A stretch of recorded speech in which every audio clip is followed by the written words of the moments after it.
नमस्कार, आप देख रहे हैं एनडीटीवी कैफे। मैं अश्विनी कुमार। आज के मेहमान अखिलेश सर, विचित सर, अंकित जी और पुण्येंदु जी, आप सभी का स्वागत है। आज की चर्चा राहुल गांधी की बयानों को लेकर है, क्योंकि जब से वो अमेरिका गए हैं तब से इंडिया से बहुत दूर है, लेकिन इंडियन मीडिया में दूर नहीं है, क्योंकि हर दिन उनकी अलग अलग बातों को लेकर चर्चा है। एक दिन उनका आरक्षण को दिया गया बयान जो है वो बहुत चर्चाओं में रहा। उसके बाद सिख को लेकर उन्होंने एक बयान दिया, सिख कम्युनिटी को लेकर।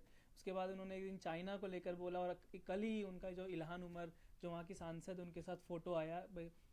कहा यह जाता है ये इल्हान उमर जो है पाकिस्तानी समर्थक हैं, वो कई बार जम्मू कश्मीर को पाकिस्तान में मिलाने जैसी बात कह चुकी हैं। तो सवाल ये है, जो बीजेपी आज प्रेस कॉन्फ्रेंस के सवाल उठाया कि पाकिस्तान समर्थक सांसद क्यों मिल रहे हैं, भारत समर्थक सांसद क्यों नहीं मिलते राहुल गांधी जब इस तरह की विदेश दौरों पे जाते हैं। तो चर्चा ओपन है। आज किसी से सवाल नहीं, लाग लपेट नहीं, जिसको जैसे ही चर्चा है शुरू करेंगे। पहले अंकित, आपसे यही शुरू करेंगे कि कल से विवाद चल रहा है आरक्षण को लेकर। बहुत विवाद हुआ, जिस पर उन्होंने कल फेसबुक पे पोस्ट लिखा सुबह सुबह, फिर मायावती ने वापस से लिखा कि आप रेक्टिफाई कर रहे हैं, फिर अमित शाह ने भी लिखा। उस बयान को जिस सेंस में उन्होंने कहा गया था, कि आपको लगता है इंटरप्रेट गलत किया गया है, या वो बयान एक्चुअल में जो आगे चल के वो होने वाला है कि आरक्षण हटा दिया जाएगा, ऐसा भी सच में भी होने वाला है? सवाल ये है कि इंटरप्रेट कर कौन रहा है। गलत सही इंटरप्रिटेशन तो वो होगी ना, कि जब आप देखेंगे कि भाई कौन इंटरप्रेट कर रहा है। तो ये जो पूरा मुद्दा बना है, ये भारतीय जनता पार्टी की तरफ से मुद्दा बना है। मोटा मोटी दो बातें हैं। एक, मैं पहले तो हल्के उसमें बताना चाहूँगा, कांग्रेस के एक नेता से मेरी बात हो रही थी, तो अखिलेश जी वो कह रहे थे कि देखिए सबसे ज़्यादा इंतजार कौन कर रहा है राहुल गांधी के विदेश से वापस आने का। तो मैंने पूछा उनसे कौन कर रहा है। उन्होंने कहा हुड्डा और कांग्रेस की जो हरियाणा यूनिट है, वो नहीं चाहते कि ये सारे मुद्दे बनते रहे और हरियाणा के चुनाव से फोकस हटे। लेकिन आरक्षण की जो बयान पर बात हो रही है, राहुल गांधी ने क्या गलत कहा है? आप जो बात कर रहे हैं कि इंटरप्रिटेशन की, उन्होंने इससे पहले एक बयान दिया था रिलीजियस इंटॉलरेंस पे, जिसपे एक सिख के ऊपर उन्होंने एक एग्जाम्पल के तौर पर उसको इस्तेमाल किया था। उसमें तो मैं फिर भी एक बार मान लेता हूँ कि बहुत ज्यादा इतना जबरदस्त, इतने ज्यादा मतलब एग्जाम्पल को इतना नीचे ले जाने की आवश्यकता नहीं थी। उन्हें अगर वो रिलीजियस इंटॉलरेंस की बात कर रहे थे, वो उस पर बात कर सकते थे। अभी हाल ही में कुछ एग्जाम्पल हुए हैं, किसी को ट्रेन में पीट दिया गया या इस तरह की बातें, उसका एग्जाम्पल दे सकते थे। उनको सामने एक सिख बंदा दिखाई पड़ा, उसको लेकर उन्होंने इस तरीके से एग्जाम्पल को पेश किया कि वो इंटरप्रिटेशन में उसे आप थोड़ा आप उससे आप नाराज भी हो सकते हैं, उसको आप ये भी देख सकते हैं कि गलत तरीके से प्रस्तुत किया गया।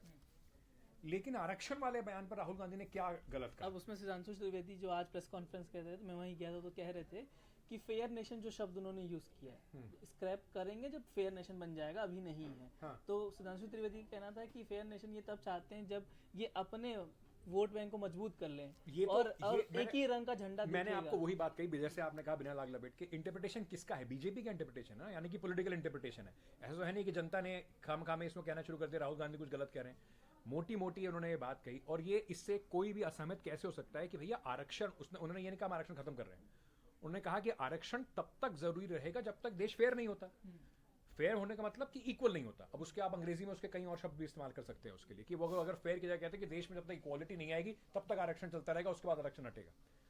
तो कहीं ना कहीं इसको इतनी उत्सुकता से मुझे लगता है पॉलिटिकली उठाने का जो पूरा मुद्दा था, वो सीधा सीधा आपको दिखाई पड़ रहा है। हरियाणा का चुनाव है, एससी एक बहुत बड़ा वोटर है वहां पर, जो 2024 के चुनाव में भारतीय जनता पार्टी को जिसका साथ हरियाणा में उतना नहीं मिला जितना उनको इससे पहले मिला करता था।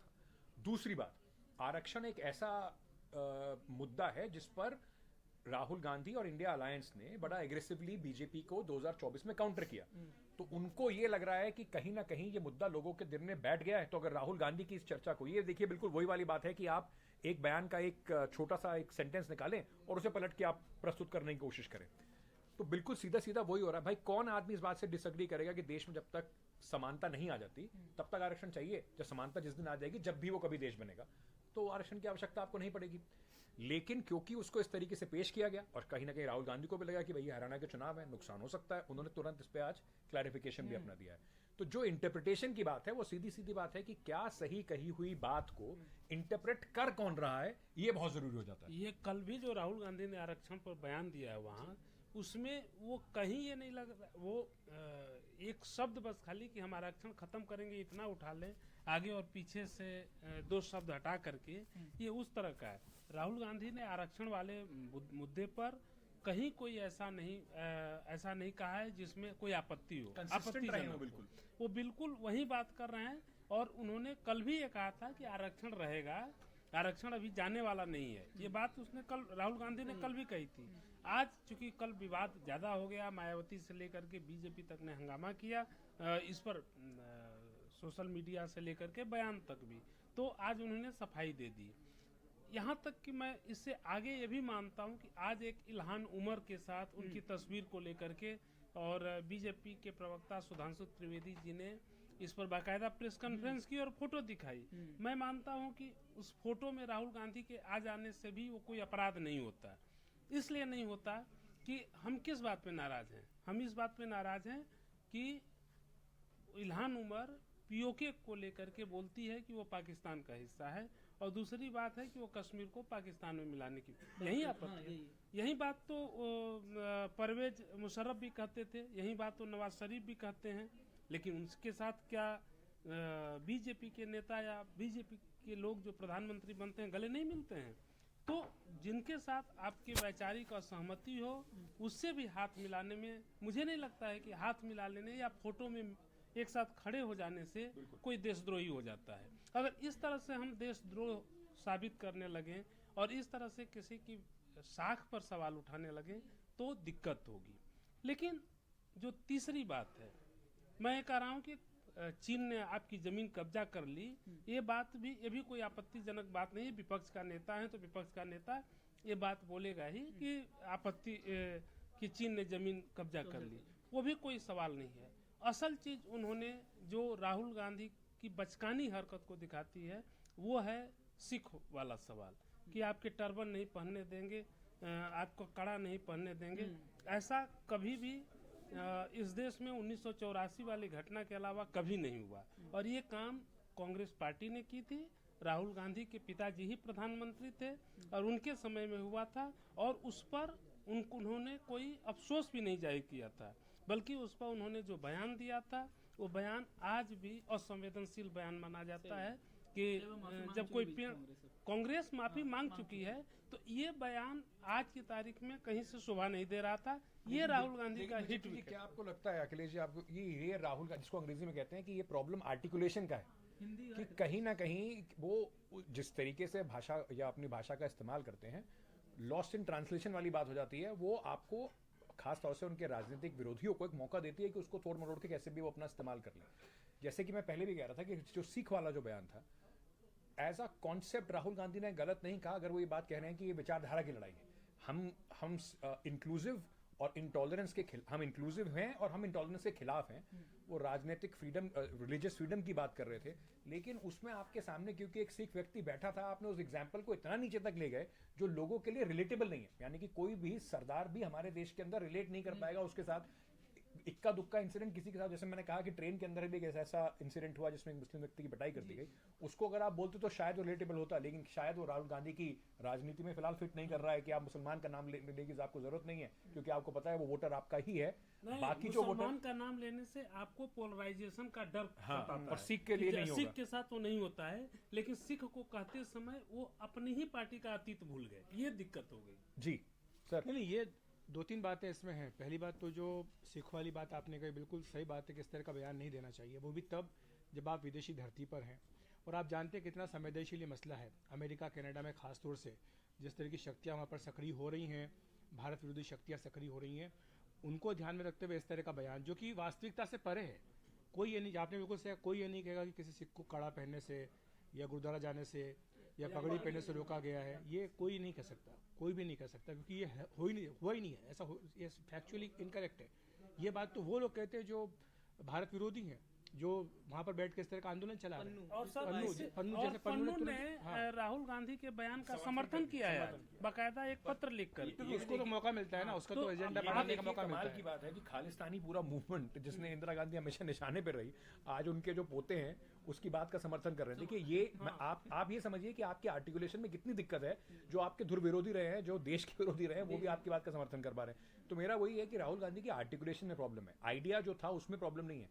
जिस तरीके से वो बात कही गई और उस एग्जाम्पल को जितना नीचे वो ले गए, शायद उसको उतना नीचे ले जाने की आवश्यकता नहीं थी। उससे फिर उनकी पार्टी को, उस उदाहरण से साफ साफ बचना था, और उस फिर आपकी पार्टी को, आपके नेताओं को, सबको फिर आपके डैमेज कंट्रोल में उतरना पड़ता है। नहीं, और इसमें आरक्षण को लेकर के भी जो आप लोगों ने शुरुआत में बात कही कि उसमें क्या गलती जो उन्होंने कहा देखिए बात सही गलत की नहीं होती है, समय काल और परिस्थिति में आप ध्यान में रख करके आप कोई बात कहते हैं।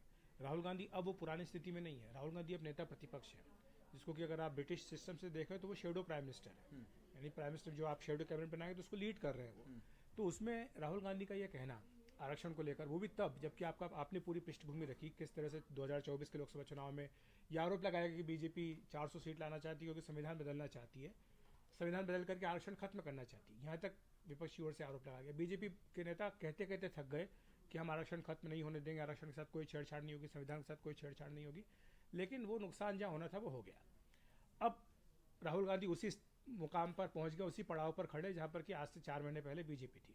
या 2015 के बिहार विधानसभा चुनाव में आरएसएस प्रमुख मोहन भागवत थे। आप कह सकते हैं कि मोहन भागवत ने उस वक्त क्या ऐसा गलत कह दिया था? बाद में तो आरएसएस कह ही रहा है कि आरक्षण तब तक रहेगा जब तक कि देश में समानता नहीं आती, वही बात जो ये कह रहे हैं। लेकिन आप कब कह रहे हैं, क्या कह रहे हैं सर? लेकिन हरियाणा विधानसभा चुनाव के बीच में आप कह रहे हैं, आपने शुरुआत में जो कहा, आपको जो कांग्रेस के नेता ने कहा वो इसीलिए कहा कि हुड्डा जी इसीलिए मना रहे होंगे जल्दी से जल्दी आए, क्योंकि 20% वोट है हरियाणा में दलितों के। बिल्कुल। और मायावती ने जिस तरह से तुरंत इस पर रिएक्शन दिया, उससे बिल्कुल क्लियर है किस तरह से इसको एक बड़ा मुद्दा बना रहे हैं, और बीजेपी ने इसको बनाया भी है। अब ये जो बहस है कि आरक्षण कब तक चलना चाहिए, कब खत्म होना चाहिए, देखिए आरक्षण जो अब इस वक्त है, कोई भी राजनीतिक पार्टी ये नहीं कह सकती कि आरक्षण खत्म होना चाहिए, कोई भी पार्टी ये नहीं कह सकती कि आरक्षण का रिव्यू होना चाहिए, क्योंकि आप जैसे ये बोलते हैं तो इसका मतलब ये होगा, ये निकाला जाएगा, आपके विरोधी निकालेंगे कि आप आरक्षण के खिलाफ है। हाँ। ये कोई भी पॉलिटिकल पार्टी नहीं कह सकती। हाँ, इंटेलेक्चुअल क्लास कह सकती है, लोग जो बौद्धिक लोग हैं वो कह सकते हैं, या कुछ सोशल एक्टिविस्ट कह सकते हैं, या जो आरक्षण के विरोधी हैं वो कह सकते हैं कि आरक्षण पर आप पुनर्विचार कीजिए। पर सर लेकिन ये कहीं ओवर रीच है बीजेपी की। मैं इसको इसलिए कह रहा हूँ कि ओवर रीच है बीजेपी की, क्योंकि एक ना मुद्दे को मुद्दा बनाने की कोशिश है, जैसे आपने कहा हरियाणा चुनाव जो हम लोग बात कर रहे हैं, क्योंकि कहीं पर भी इस बयान में ये नहीं कहा गया कि आरक्षण को खत्म कर देना चाहिए। इस बयान में अंग्रेजी में उनसे एक सवाल पूछा गया, जिसके जवाब में उन्होंने कहा कि reservation till the I will do away reservation the day the country becomes fair. हम रिजर्वेशन खत्म कर देंगे जिस दिन देश एक समान या फेयर या इक्वल बन जाएगा। तो इसमें और खास तौर से उस नेता के ऊपर आप ये कोशिश ट्विस्ट करने की कोशिश कर रहे हैं, राहुल गांधी को वही जूता पहनाने की कोशिश कर रहे हैं जो उन्होंने आपको पहनाया था, कि जिसकी कंसिस्टेंट एक लाइन रही है रिजर्वेशन को 50% से ऊपर लेके जाने की। ये तो अभी लाइन कैसे करेगा? इनकी पार्टी की लाइन क्या रही है? हम राहुल गांधी की बात कर रहे हैं। हम राहुल गांधी से पहले जाएं तो क्या लाइन रही है? बीजेपी तो बात करी तो वहीं से बात करना शुरू करेगी ना, जवाहरलाल नेहरू से लेकर के राजीव गांधी, इंदिरा गांधी, वहां से बात करना शुरू करेगी ना बीजेपी तो पॉलिटिकल पार्टी है। वो तो फिर आरएसएस की लाइन पे भी फिर सवाल उठेगा। बीजेपी कोई एनजीओ तो है नहीं कि वो आपको लगता है कि उस तरह से करेगी, बीजेपी तो वही करेगी। हाँ, मैंने देख लिया था Mayawati ji. We will think of scrapping reservation when India is fair place and India is not a fair place. नहीं, बात वो वाली बात आ गई इसमें कि टोपी पहनाने वाली बात की, एक बयान को कितने तरीके से आप घुमा सकते हो, लेकिन मुझे उससे ज्यादा एक डेस्परेट कोशिश है हरियाणा चुनाव में चुनाव को लेकर के नहीं मिल रहा है। 10 साल की एंटी इनकम्बेंसी है, तो उनको लग रहा है कि इसको कोशिश करके कहीं ना कहीं घुमा के ऐसे प्रस्तुत किया जाए जो कांग्रेस 2024 में चुनाव में रिजर्वेशन को प्रस्तुत कर पाई थी। अब वो असर होगा नहीं होगा वो देखना पड़ेगा। लेकिन मुझे लग रहा है कि जाति के सवाल पे, मतलब राहुल गांधी की अगर पिछले कई महीनों की पॉलिटिक्स आप देखें तो अगर कीवर्ड आपको याद आएंगे तो क्या आएंगे? कास्ट सेंसस, रिजर्वेशन, संविधान। ये 3 वर्ड के अलावा चौथा वर्ड आपको क्या याद आएगा? नहीं याद आएगा। तो उन्होंने अपनी जो कंसिस्टेंसी बना के रखी है कास्ट के मुद्दे पे, मुझे लगता है कि वो जो ट्विस्ट करने की कोशिश हो रही है बहुत फायदा होगा नहीं, ऐसा मुझे लगता है। एक बात ये भी है अभी दूसरी बात ये कि मेरी बात पूरी नहीं हुई थी। ये जो बात सिखों वाली हो रही है वो बात सही है कि राहुल गांधी उसको गलत तरीके से पेश किया। वो ये भी कह सकते थे कि भाई किसान आंदोलन में सिखों को एक ट्रोलिंग हुई, खालिस्तानी बताने की कोशिश हुई, वो ये एग्जांपल देते वो ज्यादा बेहतर उनके लिए होता है। बीजेपी की सांसद का नाम लेकर वो एग्जांपल दे सकते थे। एग्जांपल वो उन्होंने एक्सप्लेन जिस तरह से किया वो गलत था। और उनको हम क्यों इस बात के लिए कहूं कि उनको क्या कहना चाहिए क्या नहीं कहना चाहिए, उन्होंने जो कहा वो कम से कम विपक्ष के नेता के स्तर पर बैठे व्यक्ति के लिए ठीक नहीं था, इसीलिए ये सवाल है। भाई नरेंद्र मोदी ने कभी नहीं कहा कि हम संविधान को बदलेंगे, वो लल्लू सिंह जैसे एक आदमी ने कह दिया, या 1-2 और लोगों ने, अनंत हेगड़े जिसको टिकट भी नहीं बीजेपी ने दी, लेकिन विपक्ष ने उसको बहुत ही स्मार्टली मुद्दा बनाया। और लेकिन जैसे अखिलेश जी कह रहे हैं कि कोशिश करी बीजेपी ने उसके बाद फायर फाइट करने की, वो नहीं हो पाया। और एक बात जो बार बार उठ रही है, जो बीजेपी बार बार रोज आरोप लग रहे हैं, बड़े बड़े नेताओं के बयान आ रहे हैं कि विदेशी धरती पर जाके आप देश का अपमान कर रहे हैं। देखिए बात वो देश से जोड़ने की कोशिश हो, लेकिन वो उनके जो बयान है वो मोदी सरकार के खिलाफ है, सरकार के खिलाफ। क्योंकि आप देखिए प्रधानमंत्री मोदी कितने विदेश कुछ नहीं रह गया सर, आप ये देखिए, हाँ, आप इंटरनेट एज में आप जब ग्लोबल विलेज हो चुके हो, दूसरी बात, प्रधानमंत्री मोदी कितनी बार जाकर के विदेश की धरती पे कांग्रेस सरकार, मनमोहन सिंह सरकार के खिलाफ क्या क्या नहीं बोला है कि देश की इमेज ऐसी हो गई थी, ये हो गया था, वो हो गया था। तो अगर राहुल गांधी बोले तो ऐसा क्या है? कि राहुल गांधी पर हमें बात करनी चाहिए, पिछली बातें नहीं करना चाहिए, लेकिन ठीक है नहीं करना चाहिए, लेकिन बात तो होगी, बात तो करेंगे, लोग निकालेंगे। देखिए विज्ञापन में मेरे पास आया कहीं से, ये विज्ञापन देखिए, ये कांग्रेस का विज्ञापन है, ये पुराना 84 का, 85 का, कांटा, कैक्टस का जो है ये विज्ञापन, will your destiny be decided by your birth instead of your merit. तो ये कांग्रेस का स्टैंड था। कांग्रेस का नारा क्या था? न जात पर न पात पर मोहर लगेगी हाथ पर। बिल्कुल। राजीव गांधी का क्या स्टेटमेंट था जब मंडल कमीशन की रिपोर्ट आई थी, तो उसका विरोध करते हुए जो नेता प्रतिपक्ष के तौर पर उन्होंने दिया था। तो ये सारी बातें तो निकालेगी ना पार्टी। मैं क्योंकि मुझे अपने शो के लिए जाना है, तो मैं जाने से पहले एक सवाल छोड़े जाता हूँ। अखिलेश जी, ये राहुल गांधी या जिस तरीके से जो अब दो चीज़ें इसमें दिखाई पड़ रही हैं, या तो राहुल गांधी को अब जो रिजल्ट आया 2024 के, उसके बाद कॉन्फिडेंस ज़्यादा है, उसे कहीं आप ओवर कॉन्फिडेंस मान लें जो इस तरह की वो आराम से बात कह पा रहे हैं, या फिर ये मान लें कि 2024 के चुनाव के बाद अब वो सच में बीजेपी को थोड़ा डर राहुल गांधी का सताने लगा है, उन्हें देखने लगा है कि राहुल गांधी अब वो वैसे नेता नहीं रहे जैसे उतनी आसानी से बीजेपी उन्हें प्रस्तुत कर पा रही थी, परिपक्व नेता के तौर पर अपने आप को प्रस्तुत कर रहे हैं, और शायद इसी वजह से बीजेपी अब बिना मुद्दों में भी मुद्दा ढूंढ रही है कि राहुल गांधी को कहीं ना कहीं फंसाया जा सके। दो चीजें हैं इसमें, मुझे जाना पड़ेगा बिल्कुल। हाँ, इसका जवाब आप दर्शकों को बता दीजिएगा और मैं बाद में सुन जरूर लूंगा। इसमें दो चीजें हैं मेरी समझ से, कि एक तो राहुल गांधी से बीजेपी को डर लगने लगा है, ये भी सही है, और दूसरी बात भी सही है कि राहुल गांधी ओवर कॉन्फिडेंस हो रहे हैं। राहुल गांधी को जितने कम बोलते उतना अच्छा उनके लिए होता है, लेकिन वो भी कुछ ज्यादा ही बोल रहे हैं। और इस चुनाव के बाद एक चीज फर्क हुआ, पहले प्रधानमंत्री ज्यादा बोलते थे, राहुल गांधी कम बोलते थे। अब लगता है कि प्रधानमंत्री कम बोलते हैं, कभी कभी बोलते हैं, और राहुल गांधी ज्यादा बोलते हैं। जब भी मौका मिलता है वो बोलते हैं। हालांकि राहुल गांधी की बातचीत के 3-4 पॉइंट पर ही अटके रहते हैं, उसी पर रहते हैं, और उसी में कुछ कुछ इधर उधर हो जाता है, और जिसके कारण इतनी चर्चा हो रही है। आज सुधांशु त्रिवेदी ने सर ये भी कहा कि पहले वो बचकानी बयान देते थे, अब शैतानी बयान देने लग गए हैं, जो जिस तरीके की भाषा उन्होंने उपयोग की। लेकिन जो अंकित ने सवाल किया, क्या सर आपको लगता है चुनाव की परिणामों के कारण ही ये बौखलाहट ज़्यादा है, या ये पहले भी चलता था कि राहुल गांधी कुछ बोल रहे हैं, भाजपा उस पर करती, लेकिन अब कुछ ज़्यादा ही है? हमारे साथ समस्या, हमारे साथ मतलब सबके साथ समस्या ये हम भारतीयों में कि हमारी जो मेमोरी है ना बहुत शॉर्ट है। हम लोग बहुत सेलेक्टिव एमनेशिया हम लोगों को होता है, हम लोग को याद ही नहीं रहता है कि आज से 6 महीने पहले क्या हुआ था, 1 साल पहले क्या हुआ था। ये तो मैंने पुराना विज्ञापन निकाल के दिखाया। आप ज़्यादा पीछे मत जाइए, 1 साल 1.5 साल 2 साल पहले चले जाइए। होता ये था कि राहुल गांधी कोई भी बयान देते थे और 4 कैबिनेट मंत्री दिन में 4 बार बयान देते थे उस राहुल गांधी के जवाब में। बीजेपी की प्रेस कॉन्फ्रेंस होती थी और ज़्यादा मामला बढ़ता था तो बीजेपी के मुख्यमंत्री भी शामिल हो जाते थे। तब कुछ लोग पार्टी के भीतर के लोग ये कहते थे कि राहुल गांधी को इतना क्यों इंपॉर्टेंस दे रही है बीजेपी, क्या कारण है कि इतना ज़्यादा दे रही है। तब बात ये होती थी कि राहुल गांधी को जितना ज़्यादा बोलेंगे उतना बीजेपी को फायदा होगा। यहाँ तक के चुटकुले चलाए जाते थे कि राहुल गांधी तो एक्चुअली बीजेपी के स्टार कैंपेनर है। तो हम 6 महीने पहले, 1 साल पहले तो ये बातें होती थी, 2 साल पहले। अब बात हो रही कि क्या बीजेपी राहुल गांधी से डर गई है। तो ये थोड़ा बात जमी नहीं, और इसलिए भी नहीं जमी क्यों, क्योंकि क्या परिणाम में क्या ऐसा हो गया। कल मैंने आपको बोला भी था 99 सीट्स है कांग्रेस पार्टी की, बीजेपी की सीटें 240। 2014 के बाद से कांग्रेस पार्टी की जितनी सीटें आई हैं आप जोड़ लीजिए, उसके मुकाबले में आज बीजेपी कहाँ खड़ी हुई है। बीजेपी की सीटें कम भी हुई तो भी बीजेपी आज 240 सीट्स लेकर के बैठी हुई है। ये 5 साल तक सरकार कहीं नहीं जाएगी, क्योंकि ये जेडीयू के सपोर्ट पर है, टीडीपी के सपोर्ट पर है, तो सरकार की स्थिरता पर तो कोई प्रश्न चिन्ह है नहीं। हाँ, राहुल गांधी अच्छा करें, अपोजिशन स्ट्रांग हो, ये तो कई लोग बोलते हैं, और अपोजिशन इस बार तो है भी। पिछले 10 साल में जितना अपोजिशन आज स्ट्रांग इतना कभी रहा भी नहीं है। लेकिन ये कहना कि ये डर गए वो डर गए, मुझे लगता नहीं कि आज भी जिस तरह से बीजेपी रिएक्ट कर रही है, और क्यों नहीं करेगी बीजेपी, जैसा वो अंकित बोल रहे थे, क्यों नहीं करेगी बीजेपी, क्यों ये मुद्दा नहीं लेगी हाथ में, क्यों तूल नहीं लेगी। हरियाणा में चुनाव है, जब बीजेपी ने अभी 4 महीने पहले 3 महीने पहले इसी पर जवाब देते थे थक गई और उसको नुकसान हुआ। आज जब उसको फायदा लेने का मौका आया तो वो क्या चुप बैठेगी। जैसे मैंने कहा बीजेपी को एनजीओ है, पॉलिटिकल पार्टी है, पॉलिटिकल पार्टी तो अपने हिसाब से काम करेगी। तो ये सवाल ठीक नहीं है कि क्या बीजेपी राहुल गांधी से डर गई है, बल्कि सवाल ये है कि क्या राहुल गांधी को वो सब बातें कहनी चाहिए जब एक मोमेंटम, जैसे कई लोग मानते हैं कि उनके फेवर में बना हुआ है। ये सिखों को लेकर के बयान, चुनावी प्रक्रिया पर सवाल उठाना, उसके बाद आरक्षण को लेकर के एक ऐसा बयान देना जिसमें कि संदेह की गुंजाइश हो और बाद में आपको सफाई देनी पड़े। बयान तो आपका ऐसा होना चाहिए जिसमें आपको कोई जरूरत ही ना पड़े। अगर इतने क्लियर था जैसे कुछ लोग बोल रहे हैं तो फिर सफाई देने की जरूरत ही नहीं थी ना। तो ठीक है, हो गया बोल दिया। और फिर उसका इल्हान उमर से मिलना, अभी ये पूछा जा रहा है कि क्यों भाई मिल लिए तो क्या हो गया, क्यों आपको वही मिलने के लिए, और लोग नहीं मिल सकते थे, ये जानते हुए कि आपको उसका रिएक्शन क्या होगा भारत में।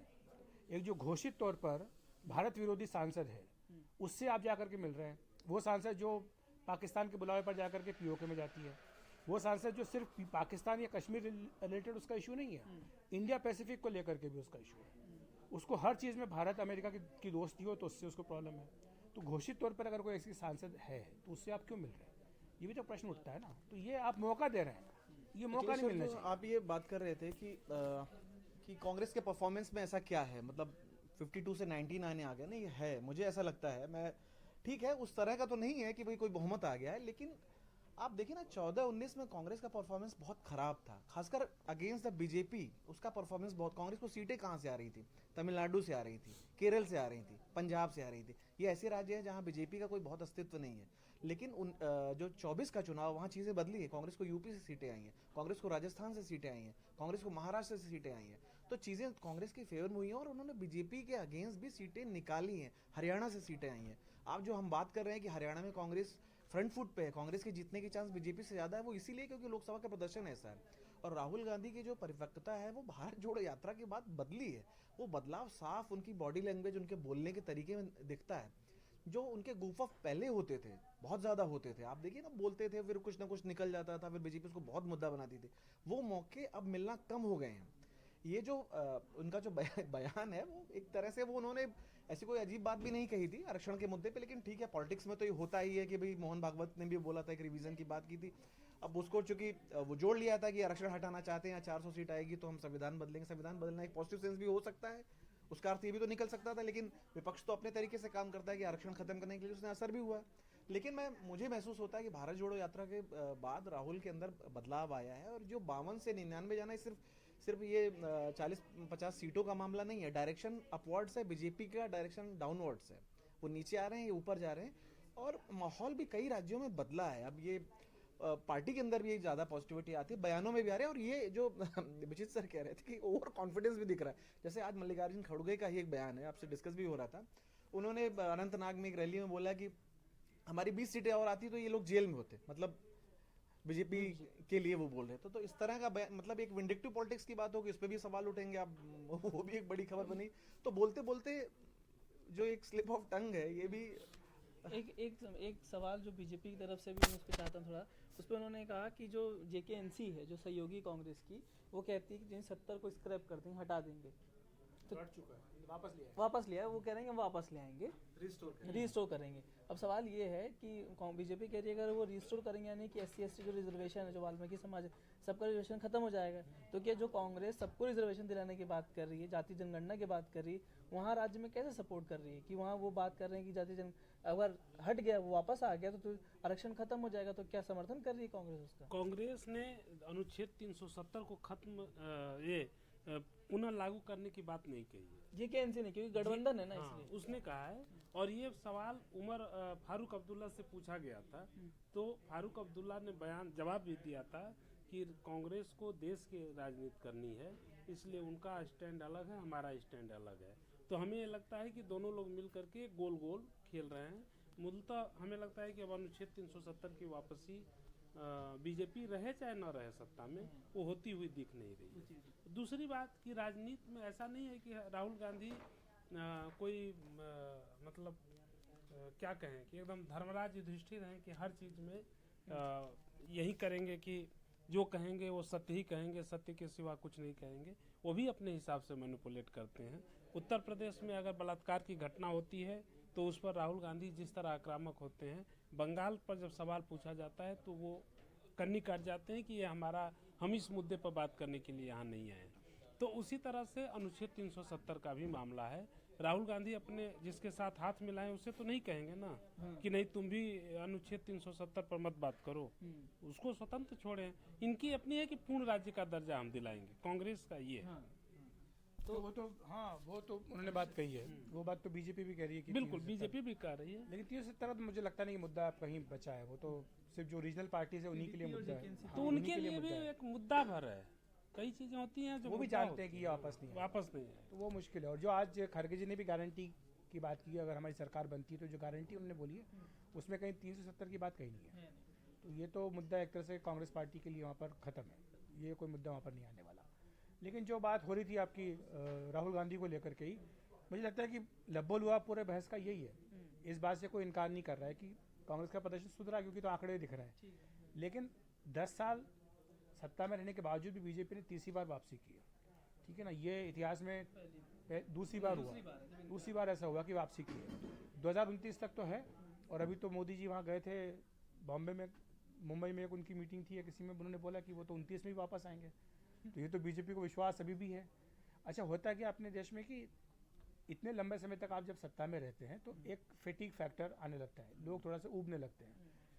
लोग परिवर्तन ना भी चाहें तो, लेकिन होता क्या है कि कई जो पार्टियां होती हैं बाय डिफ़ॉल्ट उनको फ़ायदा मिल जाता है कि अगर वोट नहीं भी दे रहे हैं आप कि परिवर्तन करना है तो चलो ठीक है, ना भी दे आप वोट देने का तो उसका भी एक तरह से अप्रत्यक्ष रूप से फ़ायदा विपक्ष वाली बैठी हुई पार्टी को मिल गया।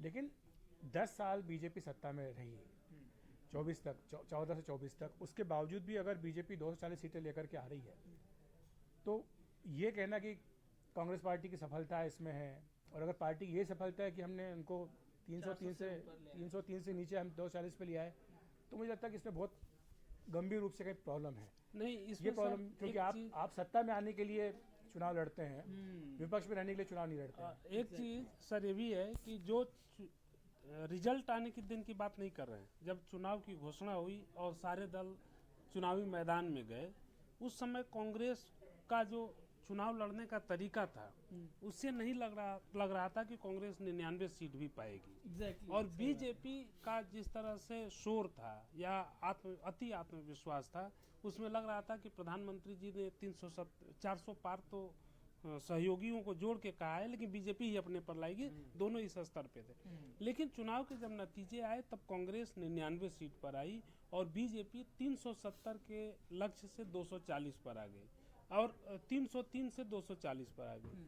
तो कांग्रेस का 99 पर जाना सिर्फ 47 सीटों का बढ़ जाना नहीं है, बढ़ने को 44 से 52 पिछली बार भी हुई थी।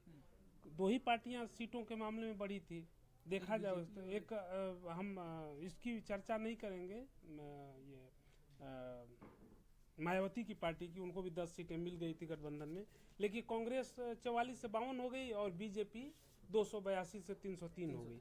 लेकिन इस बार 52 से 99 होने में कांग्रेस ने बहुत कुछ हासिल कर लिया। कांग्रेस ने एक राष्ट्रीय स्वीकार्यता, खासकर विपक्ष में, क्योंकि हर दल उसके साथ जुड़ रहे हैं, ये एक उसको फायदा मिला।